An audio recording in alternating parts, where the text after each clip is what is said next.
எடப்பாடிக்கு ஒரு நன்றி சொல்லணும்.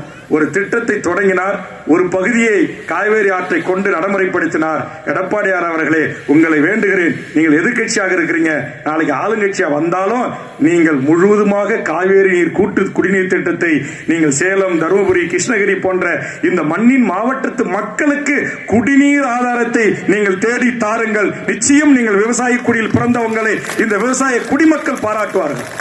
ராணிப்பேட்டை, வேலூர் மாவட்டத்தில் இன்றைக்கு பாலாறு பாழா போய் கிடக்கிறது. எங்கள் தென்பண்ணை ஆறு, பெங்களூருடைய ஒட்டுமொத்த மாநகர கழிவினூடாக தென்பண்ணை ஆறு பாழா போய் கிடக்கிறது. காவேரியில் இன்றைக்கு மேகதாட்டின் அணை கட்டுவதற்கு உச்சநீதிமன்றத்தில் வழக்கை போட்டு இன்றைக்கு ஒன்றிய அரசுடைய பூர்வாங்க அனுமதியை பெற்று காவாய் தலைமையிலான உச்சநீதிமன்ற தலைமை அமர்வு இன்றைக்கு அதற்கு நீங்கள் பணியை தொடங்கலாம் என்று கடந்த 3 தினங்களுக்கு முன்பாக அனுமதி அளித்திருக்கிறார்கள். இதையெல்லாம் கவனிக்க வேண்டிய தமிழ்நாடு அரசு, நீர்ப்பாசனத்துறை அதிகாரிகள், மாண்புமிகு என் பங்காளி துரைமுருகன் நீர்ப்பாசனத்துறை அமைச்சர் அவர்களே, 17 ஏக்கர் தேங்கி நிற்கிற ஏரியை கொண்டு போய் ஏஎல்சி நிறுவனத்துக்கு தாரை வாக்கிற முயற்சிக்கா தங்கள் துறை வேலை செய்கிறது?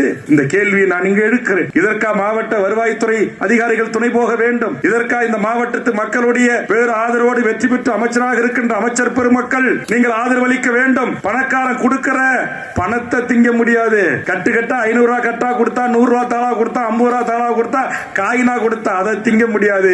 இங்கே தாய்மார்கள் இன்றைக்கு என் விவசாய மண்ணிலே பயிர் வைத்து விளைத்து கொண்டு வந்து காய்கறியும் சோறையும் தான் நம்ம சாப்பிட முடியும். 100 ரூபாய் நோட்டையும் 500 ரூபாய் நோட்டையும் சாப்பிட முடியாது. நீ எவ்வளவுதான் பணம் இருந்தாலும் தாகம் வந்துச்சுன்னா தண்ணி தான். நீ எங்கேயாச்சும் போற மயக்கம் போட்டு ஊந்துட்டேன்னா ஐயோ தண்ணியை விடுறா, குடிக்கும் தண்ணி தான். உன்னுடைய மயக்கத்தை தெளி வைப்பதற்கு, முகத்தில் தெளிப்பதற்கும் தண்ணி தான். கடைசியில சுடுகாட்டுல பானையில கூட்டு தோல்ல வச்சு 3 கொத்தி சுத்தியும் தண்ணி தான்.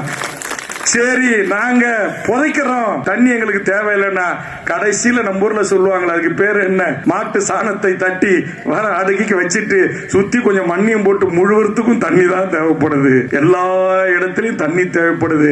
அந்த தண்ணியை பாழாக்காதீர்கள் என்பதுதான் போராட்ட குழுவுடைய ஒற்றை கோரிக்கை. நாங்கள் இப்போது அத்துமீறி உள்ளே வரவில்லை. மாவட்ட ஆட்சித்தலைவர் அவர்களுக்கும் மாவட்ட காவல்துறை நண்பர்களுக்கும் உளவுத்துறையின் மூலமாக என்னுடைய பேச்சை முழுவதுமாக பதிவு செய்து முதலமைச்சரின் கைகளிலே தர இருக்கின்ற உளவுத்துறை நண்பர்களுக்கும் நான் வேண்டுகோள் வைக்கிறேன்.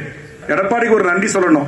ஒரு திட்டத்தை தொடங்கினார், ஒரு பகுதியை காவேரி ஆற்றை கொண்டு நடைமுறைப்படுத்தினார். எடப்பாடியார் அவர்களே, உங்களை வேண்டுகிறேன், நீங்கள் எதிர்கட்சியாக இருக்கிறீங்க, நாளைக்கு ஆளுங்கட்சியா வந்தாலும் நீங்கள் முழுவதுமாக காவேரி நீர் கூட்டு குடிநீர் திட்டத்தை நீங்கள் சேலம், தருமபுரி, கிருஷ்ணகிரி போன்ற இந்த மண்ணின் மாவட்டத்து மக்களுக்கு குடிநீர் ஆதாரத்தை நீங்கள் தேடி தாருங்கள். நிச்சயம் நீங்கள் விவசாய குடியில் பிறந்தவங்களை இந்த விவசாய குடிமக்கள் பாராட்டுவார்கள்.